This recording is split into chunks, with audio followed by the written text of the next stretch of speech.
yang mentolak istrinya itu murtad? Jawabannya adalah tidak sah rujuknya. Misalnya ada seorang, pertama ada seorang suami, ini gambaran yang sedang kita jelaskan, nanti ada gambaran lain. Misalnya suami itu menceraikan istrinya, ketika itu dia belum murtad. Setelah dia menceraikan istrinya, kemudian dia murtad.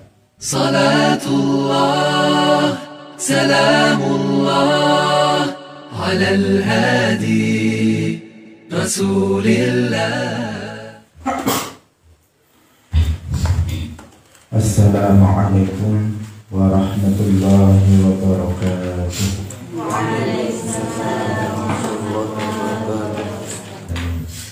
Hadirin rahimakumullah, mari kita mengikhlaskan niat kita hadir dalam majelis ini lillahi ta'ala. Kita masih dalam pembahasan tentang masalah tolak, tetapi sudah masuk pada pasal yang berikutnya, yaitu tentang raja'ah atau rujuk. Qala al-muallif rahimahullahu ta'ala faslun. Wa idza tallaqa imra'atahu wahidatan aw ithnataini falahu muraja'atuha ma lam tanqadi iddatuha. Faslun utawi iki iku fasal suwiji. Wa idza tallaqa lan tatkalane megat sapa zauj bojo lanang imra'atahu ing bojo wadone zauj wahidatan ing tolak siji awis naitaini utawa tolak loro falahu mongko iku ketuwe zauj muraja'atuha utawi merujuk imra'atahu malam tangqadi selagine urung lewat apa iddatuha iddae imra'ah. Fa in qadat maka tatkalane wis lewat apa iddatuha iddae imra'ah halal mongko halal lahu kedue zauj apa nikahuha nikahe imra'ah bi aqdin kelawan akad jadidin kang anyar wa takunu lan ana iku ma'ahu sartane zauj alama ing atase wa takunu lan ana sapa almar'ah ma'ahu utawa imra'ah ma'ahu sartane zauj alama ing atase barang baqiya kang tetep apa ma minat tolaki nyatane saking tolak. Apabila seorang suami menceraikan istrinya dengan tolak satu atau dua, maka boleh bagi suami untuk merujuknya selama iddahnya belum habis. Apabila iddahnya telah habis, maka halal bagi suami untuk menikahinya dengan akad yang baru. Dan perempuan itu bersama si suami yang tolak yang tersisa, artinya jika satu maka masih dua lagi, jika dua maka masih satu lagi, dan begitu. Hadirin hadirat rahimakumullah, kita sekarang berbicara tentang masalah raja'ah atau kita biasa menerjemahkannya rujuk. Raja'ah itu secara bahasa ya kembali di sini raja'atun artinya kembali satu kali, itu raja'ah secara bahasa. Dari kata raja'a yarji'u, ruju'an artinya kembali atau pulang. Raja'atun mengikuti wazan fa'lah yang menunjukkan arti satu kali, sehingga raja'atun artinya satu kali kembali, atau kembali satu kali, atau pulang satu kali. Itu secara bahasa. Sedangkan secara istilah syarak, dalam syarak Raj'ah itu artinya raddul mar'ati ilan nikahi min talaqin ghairi ba'inin fil iddati. Raddul mar'ati ilan nikah, mengembalikan seorang perempuan dalam pernikahan yang disebabkan oleh tolak yang bukan tolak bain di masa iddah. Itu namanya apa? Raj'ah atau rujuk, yaitu, saya ulangi lagi, raddul mar'ati ilan nikah, mengembalikan seorang perempuan pada pernikahan min talaqin ghairi ba'in, dari tolak yang bukan tolak bain di masa fil iddati, di masa iddah. Jadi di sini yang pertama raddul mar'ah ilan nikah, karena sudah terjadi tolak yang bukan tolak bain sehingga istri terceraikan.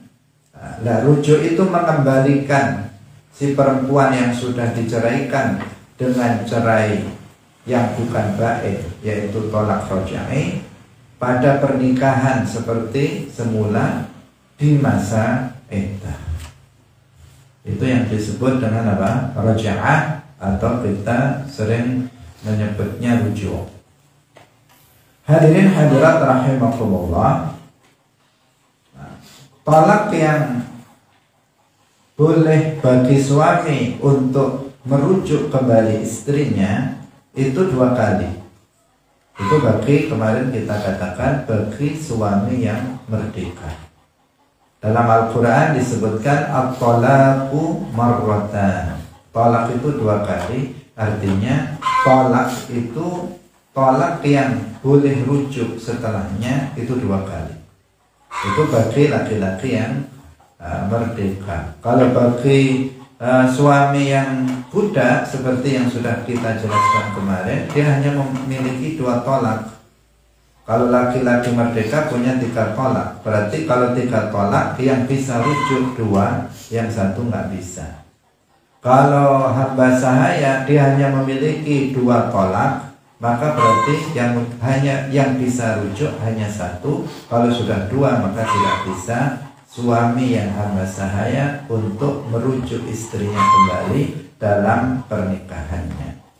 At-talaqu marratan fa imsakum bima'rufin aw tasrihum bi ihsan. Itu dalil atau tentang bahwa tolak 2 itu suami masih bisa untuk merujuknya, sehingga tolak ini disebut dengan tolakun raj'iyyun. Tolak 1 itu disebut tolak raj'i, tolak 2 juga disebut sebagai tolak raj'i, karena suami masih bisa rujuk di masa iddah dari 2 tolak tersebut. Nah, hadirin hadirat rahimakumullah, dikatakan oleh mu'allif di sini bahwa selama ketika seorang suami itu menceraikan istrinya dengan tolak 1 atau tolak 2, maka dia masih bisa merujuk kembali selama masa iddahnya sudah masih ada, belum lewat. Jika masa iddahnya itu sudah berlalu, sudah habis, maka tentu tidak boleh lagi bagi suami untuk merujuk istrinya, karena dia sudah menjadi bain. Namanya bain sughra. Bain sughra. Bain sughra itu ketika seorang istri telah ditalak atau telah habis dari masa iddahnya dari tolak 1 atau tolak 2. Nah, di sini nanti si suami sudah nggak bisa rujuk, tetapi dia bisa menikahinya dengan akad nikah yang baru, dengan wali dan dengan saksi, seperti yang juga disebutkan di dalam matan kitab ini. Hadirin hadirat yang dirahmati oleh Allah Subhanahu wa taala. Yang merujuk di sini adalah suami sendiri, atau bisa orang yang menempati posisi dia. Jadi kalau dia sendiri sebagai suami, langsung dia merujuk istrinya dalam akad pernikahan, Itu pertama, bisa secara langsung atau dia mewakilkan kepada orang lain untuk merujukkan istrinya dalam pernikahan dia. Jadi ada orang yang dimintai sebagai wakil, sebagaimana dalam pernikahan itu bisa diwakilkan. Wali itu bisa diwakilkan kepada orang lain. Demikian juga si suami, calon suami juga bisa diwakilkan kepada orang lain. Misalnya seseorang akan menikah, walinya ada di Indonesia, sementara si laki-laki itu masih berada di luar negeri misalnya, masih belajar di Timur Tengah misalnya. Kemudian dia ingin menikah sekarang tanpa harus pulang ke Indonesia, maka dia bisa mewakilkan akad pernikahannya dengan laki-laki lain yang ada di Indonesia. Itu bisa.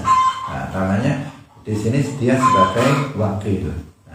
Demikian juga dalam merujuk ini juga bisa diwakilkan kepada orang lain untuk merujuknya. Misalnya habis diceraikan kemudian ditinggal pergi. Setelah pergi jauh nggak mungkin dia pulang lagi. Sementara kalau dia nanti pulang habis masa iddahnya, karena dia akan pulang setelah setahun lagi atau 6 bulan lagi misalnya. Nanti akan keburu habis masa iddahnya, sehingga kemudian dia mewakilkan seseorang agar dia merujukkan istrinya untuk dia. Maka ini juga diperbolehkan. Atau seseorang yang memang menjadi karena orang itu nggak bisa merujuk sendiri. Jadi orang itu tidak bisa merujuk istrinya sendiri. Misalnya gila. Jadi waktu dia orang gila kemarin kita katakan apa, tidak sah tolaknya. Tapi misalnya sebelumnya dia nggak gila, dia waras. Ketika waras dia menceraikan istrinya. Ketika dia sehat dia menceraikan istrinya. Setelah menceraikan istrinya, kemudian dia stres dan gila. Bukan hanya stres tapi juga gila. Nah, kemudian di sini apa? Ya namanya gila, pasti dia ya nggak sadar namanya gila. Kemudian apa? Walinya itu merujukkan si apa namanya? Artinya dia berposisi sebagai wakil dari anaknya. Nah, ini istilahnya bukan wakil, tetapi dia memposisikan diri sebagai apa namanya? Anaknya yang gila itu, yang nggak bisa merujuk istrinya dengan sendirinya karena kegilaannya, maka dia kemudian merujukkan untuk anaknya, istrinya tersebut agar bisa kembali kepada apa, anaknya tersebut. Ini juga bisa. Jadi walinya yang merujukkan untuk anaknya misalnya. Kenapa? Karena bisa jadi kemudian ini hanya apa namanya, gambaran saja. Bisa jadi anaknya itu gilanya ya karena cerai itu misalnya. Dia menceraikannya secara terpaksa, bukan terpaksa karena dipaksa, ya karena kondisi kemudian dia menceraikannya, sehingga kemudian dia menjadi kambuh gilanya. Kambuh karena dia memang punya penyakit gila, sehingga apa? Kambuh gilanya. Nah, orang tuanya, walinya itu berpikiran, mungkin kalau saya rujukkan nanti dia bisa sehat kembali. Nah, kemudian apa? Kemudian dirujukkan oleh walinya. Ini juga bisa. Artinya kembali mantan istrinya itu kembali menjadi istrinya karena dia telah sah rujuknya di masa iddah. Hadirin hadirat yang dirahmati oleh Allah Subhanahu wa ta'ala. Kemudian dalam rujuk ini, dalam mazhab Syafi'i itu harus dengan menggunakan lafaz. Bisa dengan lafaz yang sharih atau dengan lafaz yang kinayah. Sharih artinya hanya memiliki makna rujuk, atau kinayah memiliki makna rujuk dan lainnya. Itu bisa. Tetapi harus menggunakan lafaz. Tidak cukup hanya menggunakan perbuatan Itu dalam mazhab Syafi'i itu tidak cukup. Berbeda dalam mazhab Abu Hanifah. Artinya begini, kalau seorang dalam mazhab Syafi'i, apabila seseorang telah menceraikan istrinya, kemudian dia ingin merujuknya, maka dia harus mengatakan, dia dengan lisannya itu dia harus mengatakan misalnya arja'tuki misalnya ila nikahi, atau arja'tu zaujati ila nikahi, saya merujuk kamu pada pernikahanku. Artinya aku mengembalikan kamu pada akad pernikahanku, baik itu dengan menggunakan bahasa Arab atau dengan menggunakan bahasa Indonesia atau bahasa-bahasa yang lain. Yang penting kata-kata itu menunjukkan apa? Menunjukkan bahwa dia mengembalikan perempuan itu kepada pernikahan dia. Dia bisa mengatakan arja'tuki ila nikahi, atau dia bisa menggunakan raddatuki ila nikahi, aku kembalikan kamu pada akad pernikahanku, atau bisa amsaktuki ala nikahi. Ini lafaz-lafaz yang bisa menjadi sighah ketika seseorang suami merujuk istrinya kembali dalam pernikahannya. Kalau tidak dengan ucapan, maka dalam mazhab Syafi'i tidak sah. Apabila seorang suami misalnya telah menceraikan istrinya, kemudian setelah diceraikan, ternyata kemudian suaminya itu mencium istrinya misalnya, yang seakan-akan kan itu menandakan bahwa suaminya rujuk kembali kepada istrinya, merujuk istrinya pada pernikahannya, seakan-akan seperti itu.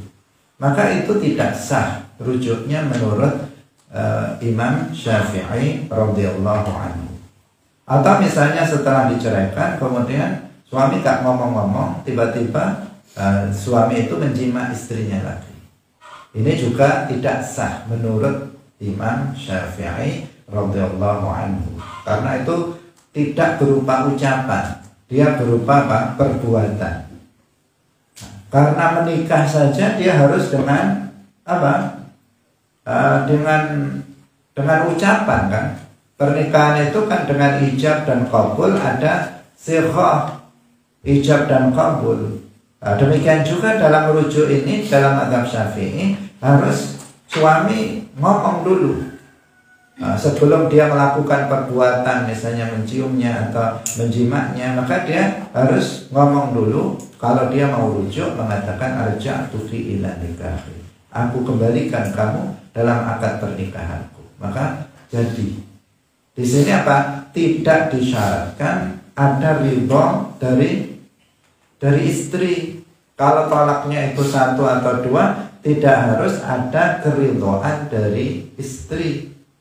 Meskipun istri gak ridho, gak mau dirujuk, maka tetap jadi. Itu kalau tolak 1, tolak 2 begitu. Kenapa? Kemarin sudah kita katakan bahwa laki-laki memiliki dua tolak. Artinya jika tolaknya masih tolak 1, tolak 2, maka ini masih menjadi hak istri, hak suami, bukan sehingga si istri itu tidak bisa menolak untuk dirujuk. Misalnya suami mengatakan arja'tuki ila nikahi, kemudian istrinya mengatakan saya nggak mau misalnya. Itu tetap jadi istri. Tolak 2 misalnya, si suami mengatakan saya kembalikan kamu dalam akad pernikahanku. Kemudian si istri mengatakan saya nggak mau, tetap jadi. Karena tidak disyaratkan untuk rujuk itu harus dengan keridhaan dari istri. Istri mau atau tidak mau, maka tetap terjalin kembali akad pernikahan di antara keduanya ketika suami sudah merujuknya di masa iddah.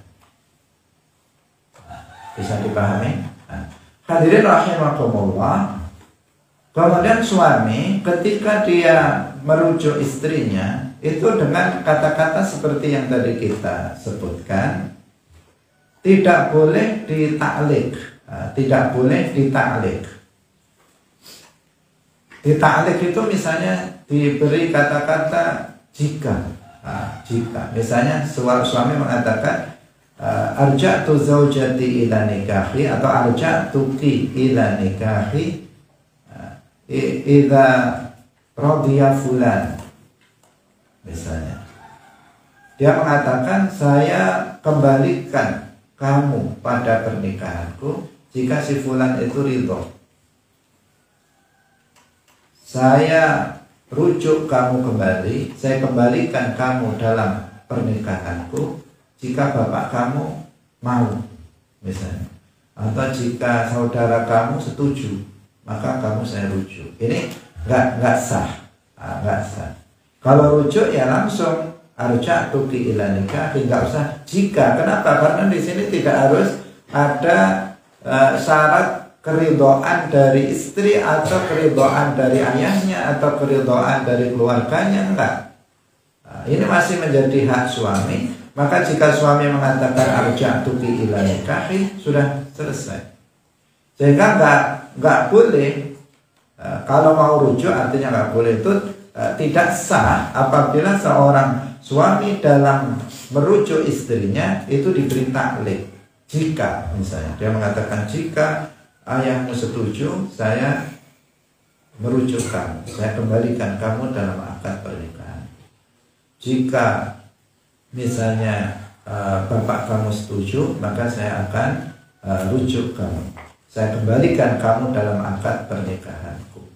Atau jika kamu setuju, jika kamu ridho, maka saya akan rujuk kamu, aku kembalikan kamu dalam akad pernikahanku.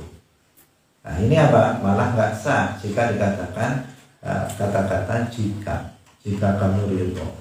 Karena apa di sini ridho atau tidak ridho siapapun itu tetap sah, karena ini rujuk ini menjadi hak daripada suami. Nah, tapi tadi itu rujuk itu dilakukan di masa iddah, sebelum masa iddah itu habis. Jika masa iddahnya sudah berlalu, apakah iddahnya itu iddah dengan misalnya 3 kali suci bagi perempuan yang haid, nanti akan ada pembahasan khusus, atau misalnya dengan melahirkan atau dengan bulan, maka setelah habis masa iddah di sini tidak ada rujuk, tidak ada rujuk. Hadirin hadirat yang dirahmati oleh Allah Subhanahu wa ta'ala. Kemudian yang juga harus diperhatikan dalam rujuk ini juga nggak boleh atau nggak sah jika dibatasi dengan waktu. Jadi nggak dibatasi dengan waktu. Kalau seseorang rujuk kemudian diucapkan batasan waktu, maka ini tidak sah. Misalnya seorang suami merujuk istrinya, dia dengan mengatakan misalnya roja tuha atau roja tuki syahron, aku kembalikan kamu pada pernikahanku selama 1 bulan saja. Nah, dia mengatakan begitu.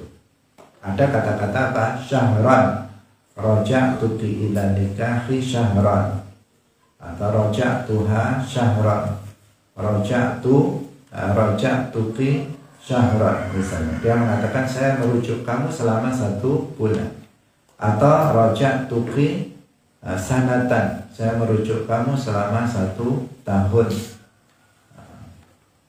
Maka ini tidak sah. Karena apa? Ada takhir, ada pembatasan waktu.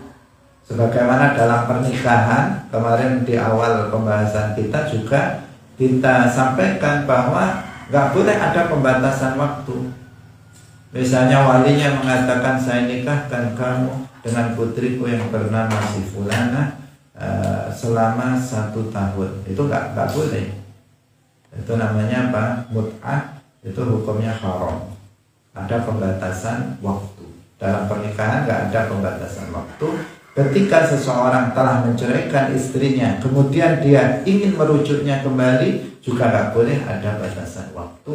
Artinya jika ada batasan waktu, maka rujuknya tidak sah.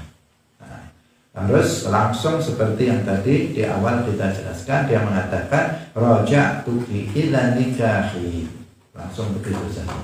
Nggak ada kata-kata syahran, nggak ada kata-kata usbu'an, yauman, sanatan, itu nggak ada batasan waktu seperti itu. Itu kalau ada seperti itu kan kayak main-main. Saya rujuk kamu selama setahun, kayak main-main saja. Sebagaimana pernikahan juga tidak diperbolehkan yang seperti itu. Artinya nggak diperbolehkan di sini maksudnya itu nggak sah jika dilakukan kayak begitu. Nikahnya nggak sah, rujuknya juga tidak sah. Hadirin hadirat yang dirahmati oleh Allah Subhanahu wa ta'ala. Tadi kita katakan yang tadi tentang harus dengan lafaz kalau dalam mazhab Syafi'i. Kalau menurut Imam Abu Hanifah, ini untuk mempertegas yang tadi kita sampaikan, kalau menurut Imam Abu Hanifah itu sah. Kalau si suami menceraikan istrinya, setelah itu tiba-tiba suaminya mencium istrinya, itu berarti tandanya apa? Rujuk itu namanya. Kalau enggak kalau enggak rujuk, ngapain dia mencium istrinya?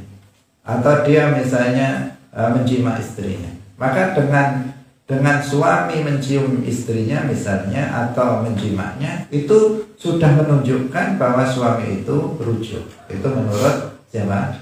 Imam Abu Hanifah. Kalau Imam Syafi'i seperti yang tadi kita jelaskan harus dengan lafaz. Ini untuk menegaskan yang tadi perbedaan pendapat di antara mazhab Syafi'i dan mazhab Hanafi, antara Imam Syafi'i dan Imam Abu Hanifah radhiyallahu anhuma. Hadirin hadirat rahimakumullah. Nah, kemudian juga ada hal-hal yang perlu kita perhatikan ketika di sini disebutkan oleh muallif rahimahullahu taala, menunjukkan ada beberapa ketentuan, ya. Ada beberapa ketentuan dalam rujuk ini. Yang pertama, ini sebagai apa? Sebagai kesimpulan yang bisa kita sampaikan, yang penting diperhatikan bahwa di sini ada setidaknya 4 syarat dalam rujuk. Yang pertama adalah bahwa tolaknya bukan tolak 3, ya kan? Ketika dikatakan tadi ghairi ba'in, min tolakin ghairi ba'in, yaitu dari tolak yang bukan tolak ba'in, yang dimaksud di sini dia bukan tolak 3. Karena jika tolaknya adalah tolak 3, maka nggak bisa rujuk lagi, kecuali itu pun memang nggak bisa rujuk. Bisa menikahinya pun harus melalui 5 tahapan yang setelah ini nanti akan dijelaskan. Jadi ini syarat yang pertama, tolaknya itu adalah bukan tolak 3, tetapi tolak 1 atau tolak 2 yang disebut dengan tolak raj'i. Kalau tolak 3 disebut dengan tolak bain. Jadi tolak itu di satu sisi yang lain itu dibagi menjadi 2, yaitu tolak raj'i, yaitu tolak yang suami masih bisa merujuk istrinya kembali. Kemudian yang kedua namanya tolak bain, yaitu tolak yang suami tidak bisa lagi merujuk istrinya dalam pernikahannya. Nah, syarat untuk bisa rujuk yang pertama, tolaknya itu haruslah bukan tolak bain tetapi tolak raj'i. Kemudian yang kedua, rujuk itu dilakukan setelah menjima istrinya. Artinya dalam pernikahan itu sudah terjadi hubungan suami istri. Telah terjadi hubungan suami istri. Kalau tidak, maka ini tidak bisa. Karena apa? Nggak ada iddahnya nanti. Kalau misalnya terjadi kasus seorang suami menceraikan istrinya sebelum terjadi hubungan suami istri. Jadi hari ini pagi menikah, sore sudah diceraikan istrinya sebelum melakukan hubungan suami istri. Maka ini kalau sudah diceraikan nggak bisa suami ini rujuk kembali. Kenapa? Ini belum digauli dalam akad pernikahan, sehingga ini nggak ada rujuk dalam kasus yang seperti ini. Bisa jadi itu terjadi.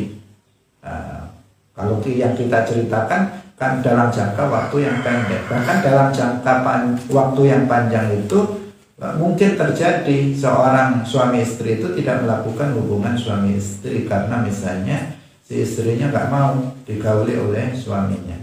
Misalnya hari ini menikah karena terpaksa si perempuannya itu menikah, sehingga ketika didekati oleh suaminya si istri nggak mau, sehingga sampai berbulan-bulan. Kemudian suaminya udah bosan, kemudian apa? Diceraikan istrinya. Jadi apa gunanya menikah? Ini nggak mau si istrinya untuk didekati oleh suaminya. Akhirnya diceraikan tanpa ada hubungan suami istri sebelumnya. Maka di sini apa? Nggak bisa rujuk. Suaminya nggak bisa rujuk. Kenapa? Karena istri sudah ceraikan sebelum istri itu digauli. Hadirin hadirat rahimakumullah. Kemudian yang ketiga, bahwa tolaknya itu tidak dengan tebusan, artinya bukan khulu. Kemarin kita sudah bahas tentang khulu.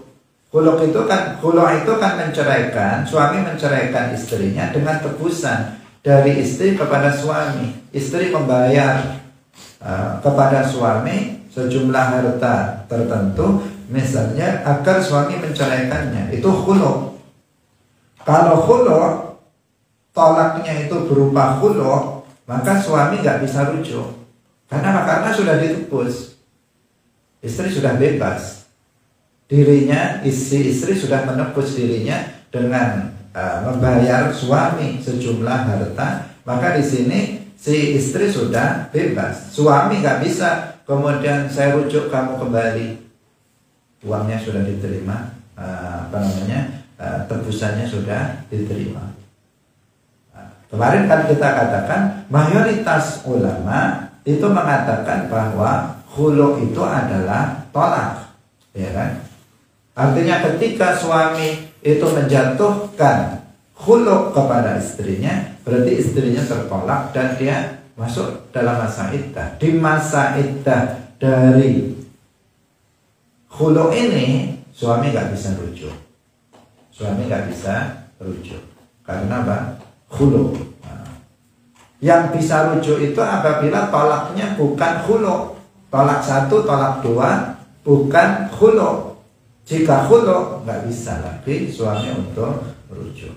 Gimana bisa? Wong suami istri sudah membebaskan dirinya dengan rela membayar suami dengan sejumlah harta tertentu. Setelah itu maka si istri dia telah merdeka dari si suami itu. Suami nggak bisa kemudian menyesal kemudian merujuk kembali, itu tidak bisa.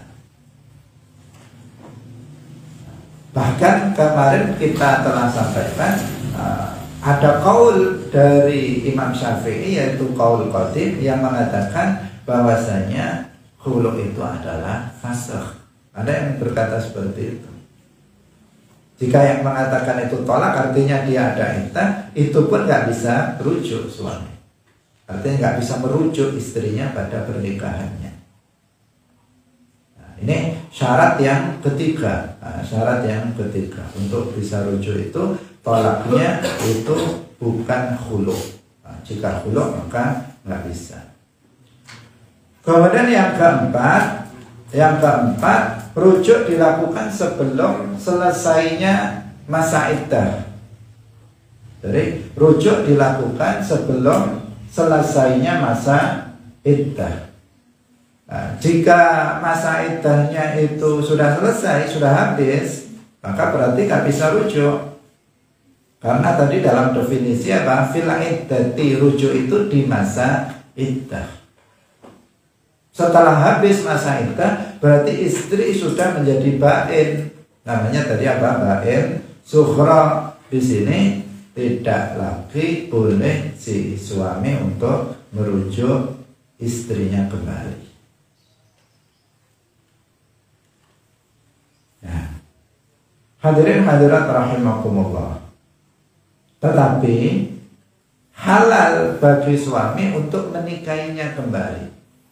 Jika itu adalah tolaknya tolak 1-2, kemudian habis masa iddah, maka suami bisa menikahi mantan istrinya itu dengan akad pernikahan yang baru.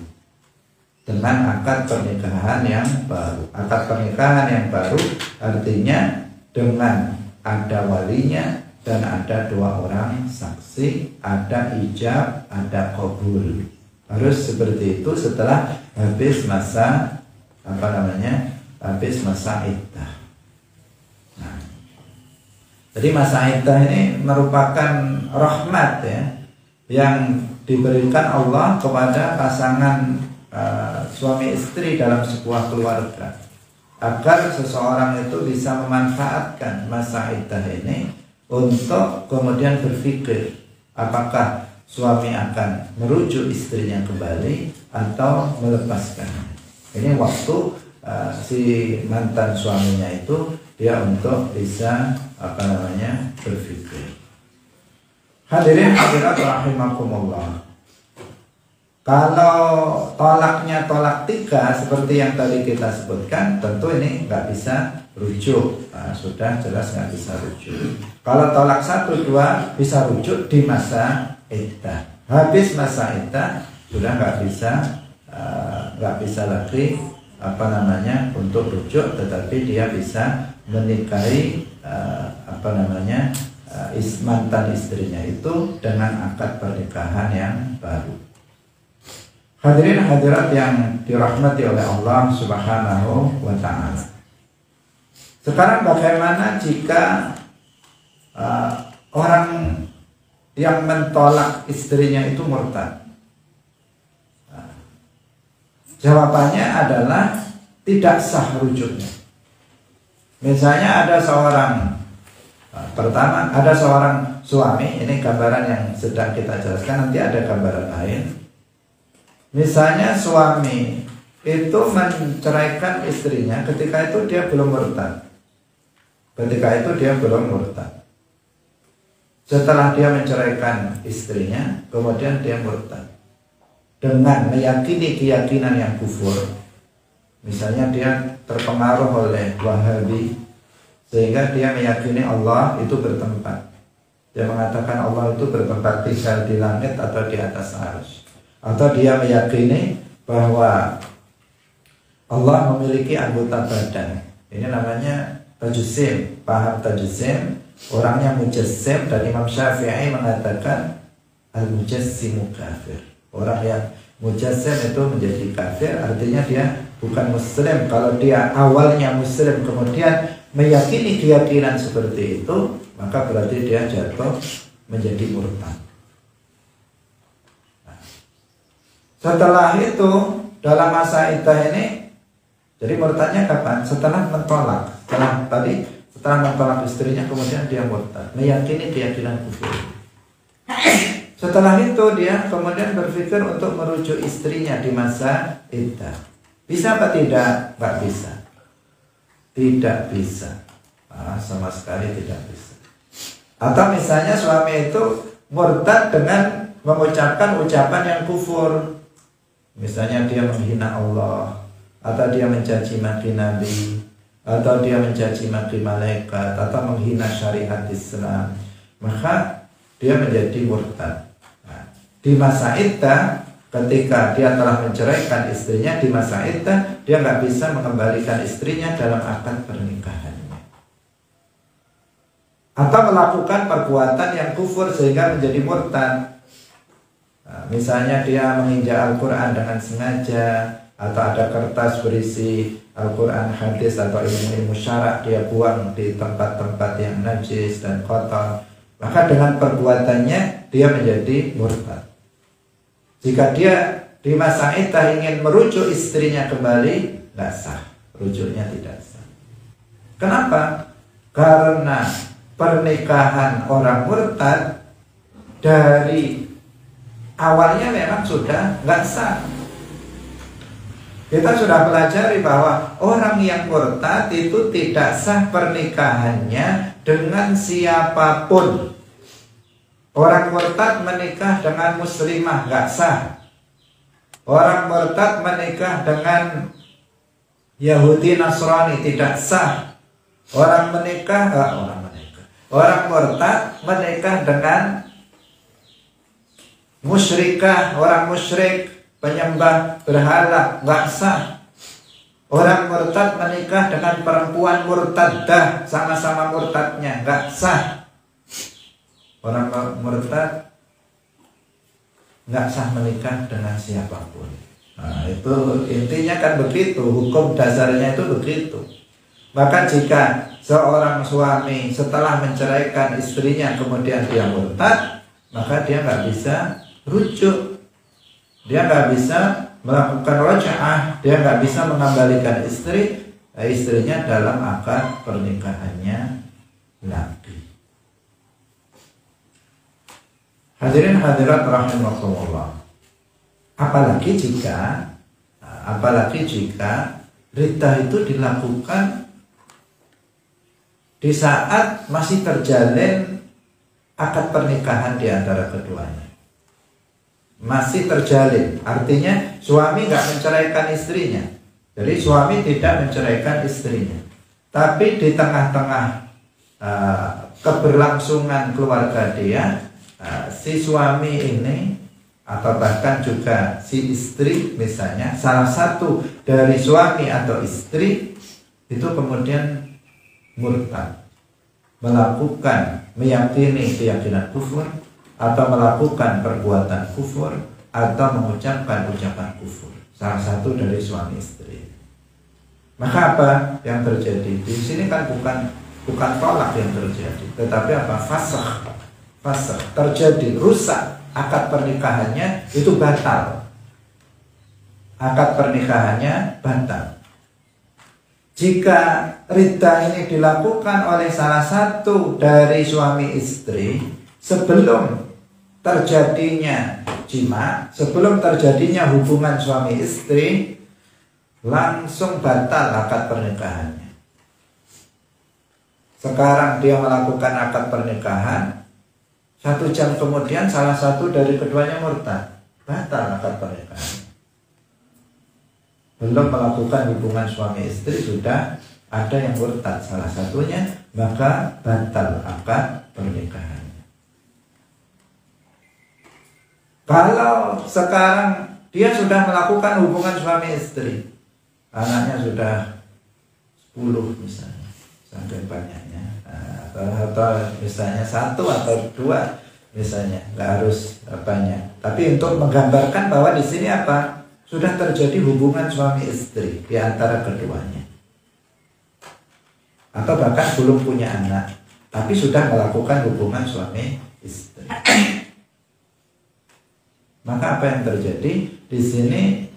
Akad pernikahannya itu dikatakan mauquf.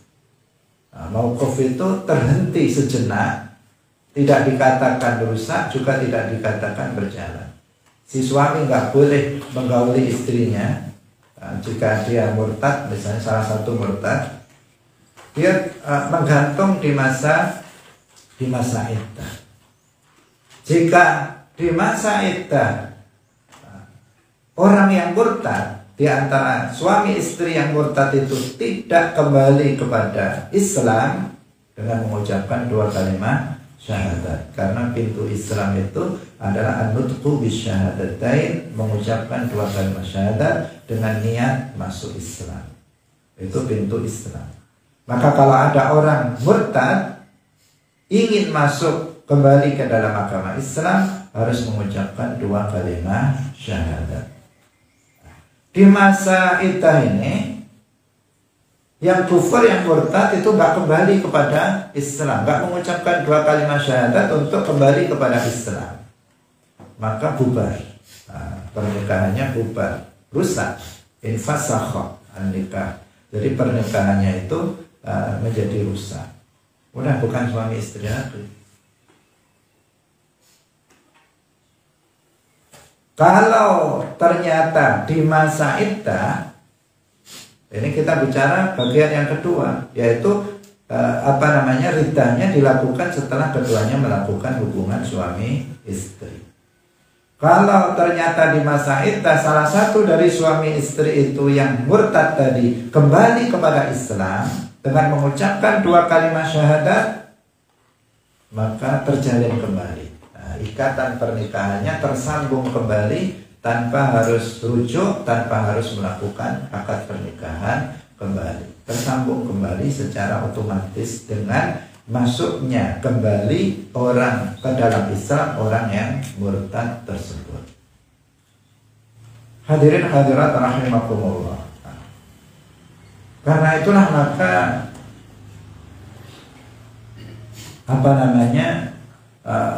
pemahaman terhadap ilmu din ad-daruri, pemahaman terhadap ilmu fardhu ain, khususnya kalau kita berkaitan dengan masalah nikah, maka pengetahuan ilmu agama tentang ahkamun nikah dan ahkamut thalaq itu sangat penting dan harus dipahami.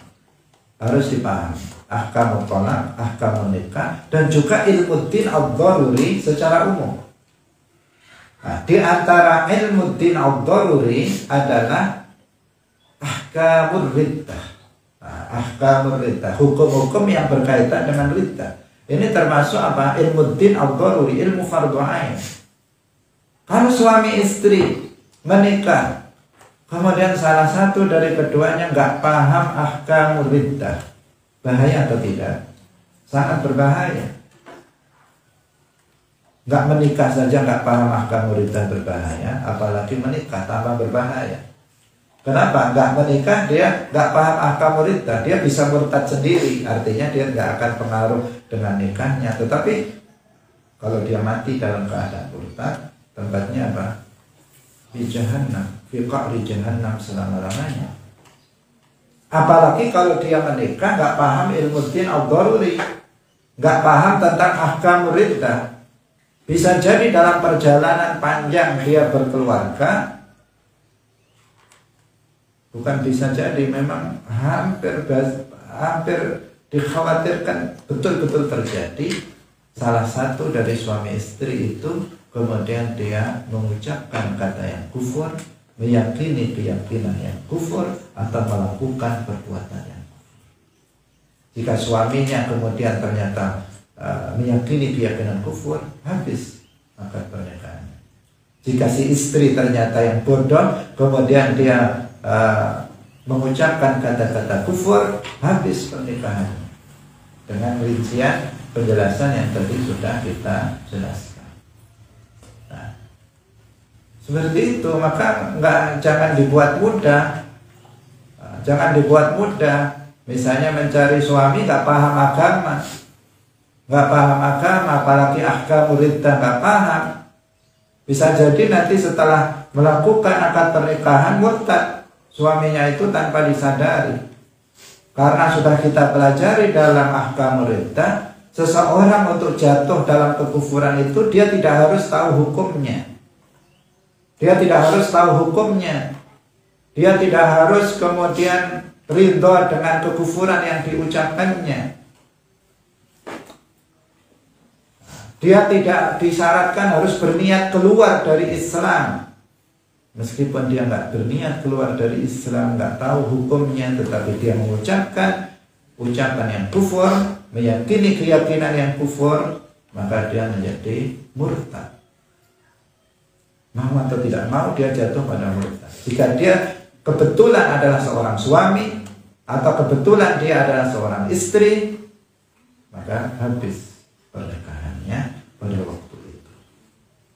Nah, maka cari suami harus orang yang paham ilmu fardu ain, ahkamur riddah harus paham. Demikian juga cari istri juga harus yang paham tentang ilmu fardu ain ini. Belajar dulu sebelum menikah, belajar dulu, jangan asal menikah saja, belum belajar agama sudah menikah. Ini bahaya. Belum belajar ilmu fardu ain sudah menikah. Ilmu fardu ain harus sudah dipelajari ketika seseorang sudah diajarkan oleh orang tua ketika dia masih berumur 7 tahun dan mumayyiz. Ini sampai tua belum belajar ilmu fardu ain, kemudian menikah. Bahaya untuk dirinya sendiri, keselamatannya nanti di akhirat, bahaya untuk akad pernikahannya, bahaya untuk keluarganya dan seterusnya.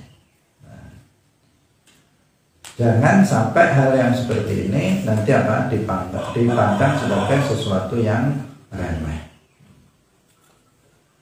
Hadirin hadirat yang dirahmati oleh Allah Subhanahu wa ta'ala. Kemudian yang terakhir yang disebutkan dalam kitab, apabila habis masa iddahnya, kemudian suami menikahinya dengan akad nikah yang baru, bisa. Yang tolak 1, tolak 2 bisa dia menikahinya secara langsung. Maka di sini hitungan tolaknya masih jalan. Hitungan tolaknya itu masih jalan. Maksudnya begini, misalnya ditolak 1, kemudian iddah. Di masa iddah dia nggak rujuk. Kalaupun dia rujuk, maka hitungan tolaknya nanti jika ditolak lagi berarti tambah 2. Nah, sekarang kalau misalnya sudah diceraikan 1, kemudian habis masa iddah, setelah itu dinikahi. Dinikahi kan sah.